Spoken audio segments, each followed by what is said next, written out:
Is post-government Bongino somehow tainted? I love Bongino. I loved him before, I love him during, I love him after. But I get the idea that some people don't like that Bongino was in the government and then left the government. Let me know in the comments and chat what you think about the Bongino army. Did it compromise them? What do you think about any great hero and noble voice once they go into politics? Secretary Kennedy there. Has he been stifled by government? And I love Bobby Kennedy. Is it possible that anyone who goes into the belly of that foul beast will be tainted and contaminated by it because of all the compromises they have to make and all the people they have to negotiate with, and you realise what it's like once you're in there? Like the sword of Damocles is the idea. The sword of Damocles. The sword of Damocles is hanging over my head. Massey, do you know about it? Do they have that in Iran? They had it on The Simpsons. Mr. Burns said it about Homer when he gave him his job back, remember? He'll slowly regain his confidence as the months and years drift by, blissfully unaware that the sword of Damocles is dangling just above his head. And then one day, when he least expects it... Excellent. It'll be like the sword of Damocles. A king or adjudicator who has to make decisions is sitting underneath a kind of portcullis or atrium, and above his head, unseen by the people he communicates with, hangs a sword. They don't know that sword's hanging above his head. Only he can see it. But if ever he messes up or makes an error, the sword hangs by a fine thread and bam! My point about the sword of Damocles was that once you're in a position of power, you're subjected to and exposed to levels of control, authority and power you didn't know about at all until that point. That is why, to meaningfully change the world, you have to change the system itself. Why are we pretending we live in a world where digital democracy is not an option, where we couldn't use the same technology they're using, facial recognition technology, digital ID, or technologies of that type, to have direct participatory democracy? For example, if you were talking about the Mayor of London, if you want ULEZ cameras, vote and have ULEZ cameras. If you want to lose ULEZ cameras, those cameras that film cars as they're coming into London and people get a surcharge or additional charge. This amounts to a car tax, really, on the auspices of protecting climate change. You know how the deal works by now. If you're going to get rid of the ULEZ cameras, you will have to generate the £220 million per annum that the ULEZ cameras generate. You could get that through unique levies for planning permission, for construction. There's a whole variety of ways of doing it. The point is this.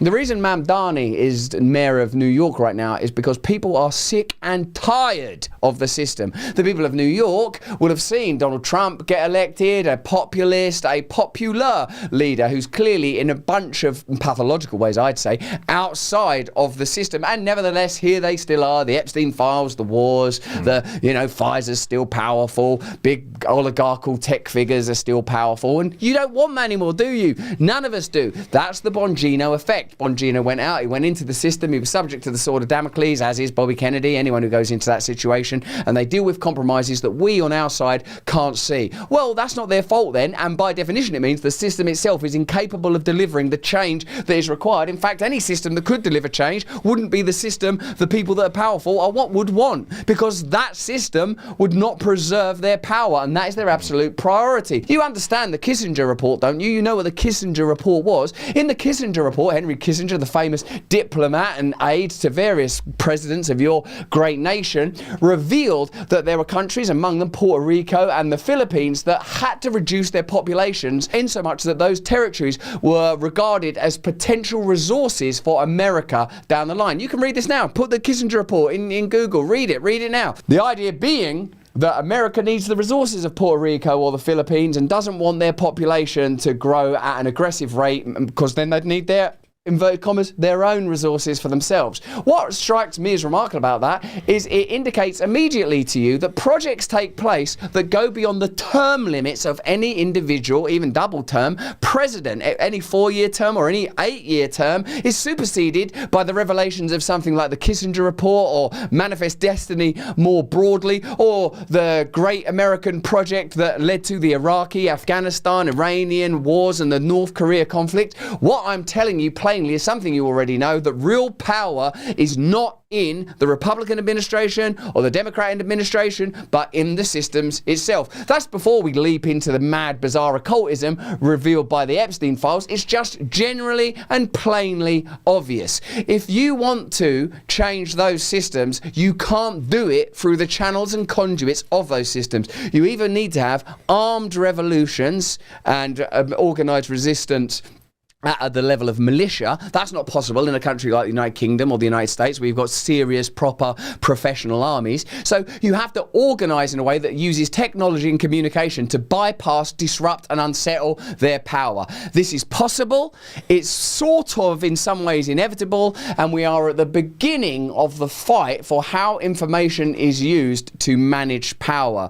My argument to you is this. Do you believe that the pandemic was possibly always about population control always along, as revealed in the Kissinger report? Do you recognise that there's a trend, technologies and ideas that are piloted abroad by colonial and imperial powers, whether it's in Iraq or Afghanistan by the British and Americans, whether it's the 77th Brigade, a PSYOPs unit, this is real, you can look at this, run by Mark Lancaster, husband of Caroline Dinenage, that was set up to deal with problems in the Middle East, but then was ultimately in COVID used to control domestic information problems, what they call misinformation. If these problems are beyond the remit and reach of government, if government are just engaged in the brokerage of handling populations on behalf of real power, then we, the people that are being controlled by them, have to unite in new ways and propose ourselves new systems of government. And here's one I'm proposing. Direct democracy, using the technology that means that everything from X to Grok to Polymarket to ChatGPT can operate to aggregate our electoral will, to have true mandates. If you want to have a state where there's abortion, have a state where there's abortion. If you don't.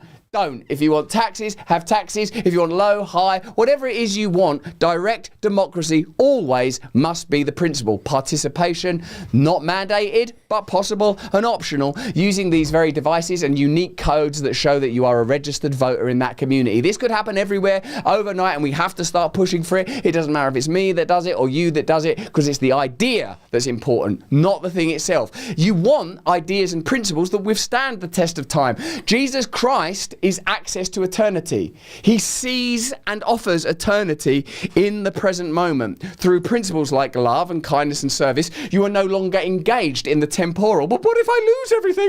What if I get a headache? What if my trousers fall down? These are all just the problems of the day, at scale, en masse, reiterated, repeated endlessly. Access eternity, use democracy diligently, use the available technology to change the world. That's just what I think, though. Let me know what you think in the comments and chat. Could such a thing be possible? Stay tuned for announcements. Stay tuned to participate in a global holy endeavour. Polymarket. All right, if you follow politics or you go on social media, you recognise that everyone has an opinion. Your group chats, the pundits, the commentators, and of course, me. I have an opinion. Do I? Do I have an opinion? Yes, I do. But on Polymarket, you actually get the real odds on what's likely to happen.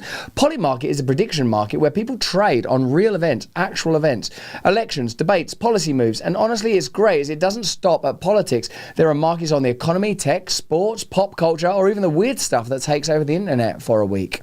It's all live, it's transparent, and it gives you a vibe check on what people really think.